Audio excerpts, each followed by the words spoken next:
Have you noticed something about all of the Manchester United transfers recently? It's the same person stood with all of our new signings every single time. And it's not Ruben Amorim, it's not Jim Ratcliffe, it's not Omar Barada, it's Jason Wilcox. And he might just be the most important person at Manchester United right now. He's not doing press conferences, you're not going to see him on Twitter, but inside Carrington, he is running the show. So who is Jason Wilcox and how has he quietly become the most important person in Manchester United's football structure? So let's go back. Before we look at his influence on the current Manchester United, who is he? Where did he start? Where did his football career begin? Well, he's most known for winning the Premier League as a player with Blackburn in 1995. He made over 300 top-flight appearances in England, and for people who were around at the time, they will know him. He was a well-known player, not one of the stars of the team, but certainly a valued member. For people my age and younger, we are probably learning a little bit about him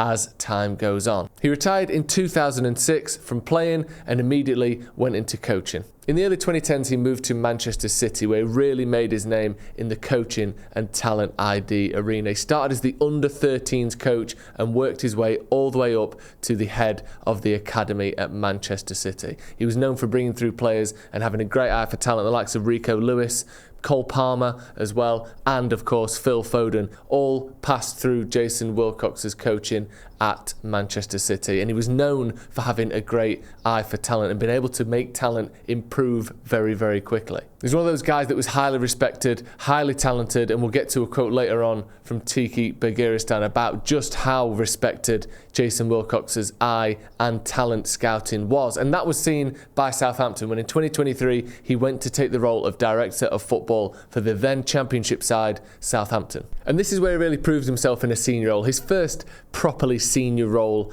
in football, like I said, director of football at Southampton. He was again known for his decisiveness, his decision making, the ability to change the culture at the club, and again a focus on youth and the ability to sell players on, to stay profitable and to have a vision for the future. That's what people know him for. Whenever you see people from Man City, from Southampton, and even now from Manchester United talk about Jason Wilcox, it is that eye for the future. It is building a project. And maybe he's a little bit more of the Steve Jobs. He isn't getting his hands dirty with the technical details and the paperwork, but he has a vision. He can see how he wants his clubs to work and to run and to be successful long term. And then comes the move to Manchester United in 2024. And originally, a lot of people might remember, he was the technical director.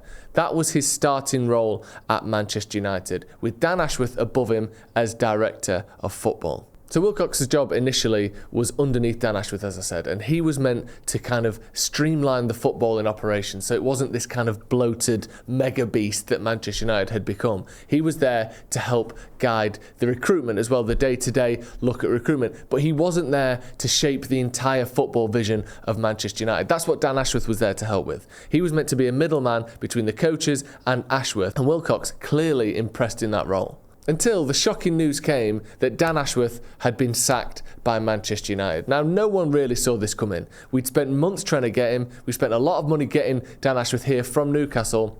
And within just a few months and one major decision, he'd been sacked. That major decision was the sacking and hiring of managers. Ten Hag left, Amorim came in, and it was seen basically that Ashworth didn't put the right ideas forward, wasn't part of this team that agreed that Amorim was the right guy, and his suggestions weren't seen as the right way for Manchester United to go. And Dan Ashworth left Manchester United. And once again, Jason Wilcox kind of absorbed that role a little bit. Initially, it was unofficial. He was just given a little bit more responsibility. We like what he did here. We like what he did there. Let's give him a little bit more responsibility. And it wasn't long before he was given Dan Ashworth's role permanently. So Wilcox has taken Dan Ashworth's role. He's essentially outmaneuvered one of the most respected people in English football. Dan Ashworth, let's not forget, was seen as one of the architects of the new England, this England that gets to semi-finals and finals. He was also seen as one of the main guys behind Brighton's recent success. This unbelievable conveyor belt of talent scouting, bringing them in and selling them for profit that's seen Brighton go from being, a team in the lower leagues to an absolute Premier League staple with a vision and identity that most other clubs are envious of. This was what Dan Ashworth was bringing with him. And yet, within just a few months, and I'm not saying that this was a calculated stab in the back by any means, But Jason Wilcox has taken his job. That is a fact. That has happened. And he's now basically the only person between the manager and the senior leadership team. Jason Wilcox is essentially the most powerful man at Manchester United.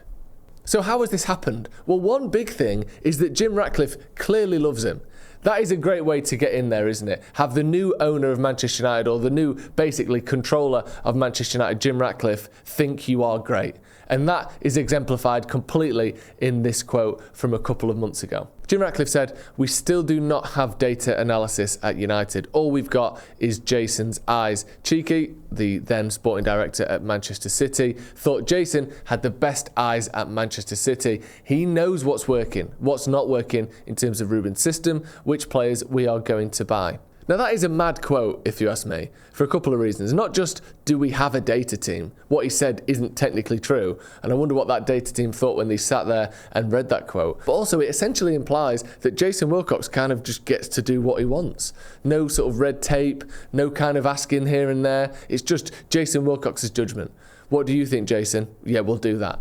That is a mad position to be in, and maybe it's one that, looking at some potential worries here, is he getting too much control at Manchester United? Is he this genius that can sort everything out, or are we putting all of our eggs in one basket? I'm not sure.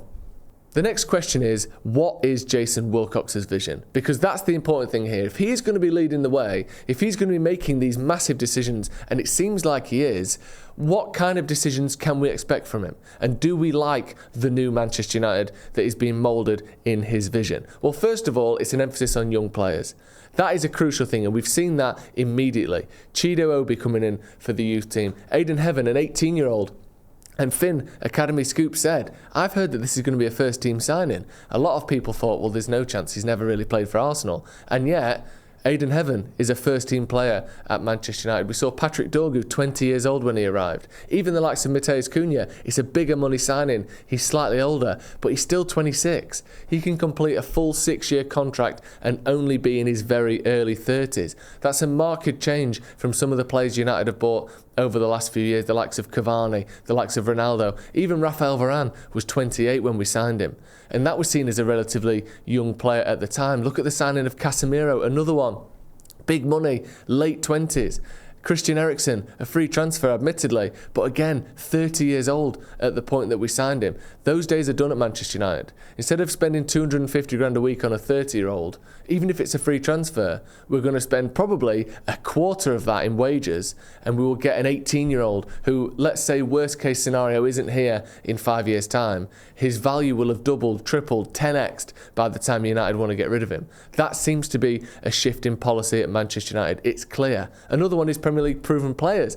The likes of Brian Mbeumo, who United seem to be on the verge of signing. Matheus Cunha, another one. That deal is done. You look at some of the links that United have had this summer. Even Victor Gyökeres, he hasn't played in the Premier League, but he has played in the Championship. He has English Football League experience. It's no surprise that United are being linked with these players that can immediately come in and improve the first team. United had only signed one player from a Premier League team in the last 6 years before we signed Matheus Cunha, and that was Mason Mount. And before that, you have to go back to when we signed Wan-Bissaka and Harry Maguire. That is a bizarre change in direction, that we just all of a sudden don't sign any Premier League players.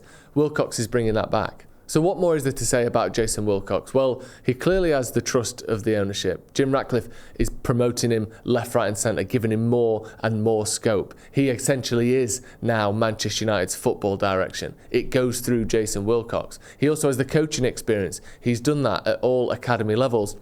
Then he's got the technical experience as well, the work at Southampton, the work as the head of the academy at Manchester City. He is seen as the guy that is going to guide Manchester United forward. And I hope Ruben Amorim is here for 10, 20, 30 years. The likes of Alex Ferguson and Matt Busby would be a phenomenal achievement if that could ever happen. But let's be honest, the odds are Jason Wilcox is here longer than Ruben Amorim is. And I hope that isn't the case, but that is just football maths. That's just what happens. This guy might be the most important person at Manchester United. In terms of the football on the pitch that we see, everything gets funneled through him. He's not at the front and centre of things, but his fingerprints are absolutely all over everything that Manchester United is doing right now. If this rebuild is going to work, he will be a big reason why it does. Let me know your thoughts in the comments below. Has Wilcox got too much power? Do you think that this is a better person to be in charge than the likes of John Murtagh and Richard Arnold that we've seen in the past? Or do you think maybe he needs a little bit more help in there? His eyes being our recruitment department isn't necessarily the most technical and tactical way to do things. Let me know your thoughts in the comments. But one thing is for certain, Jason Wilcox is the man at Manchester United at the minute, whether you like it or not. See you in a bit.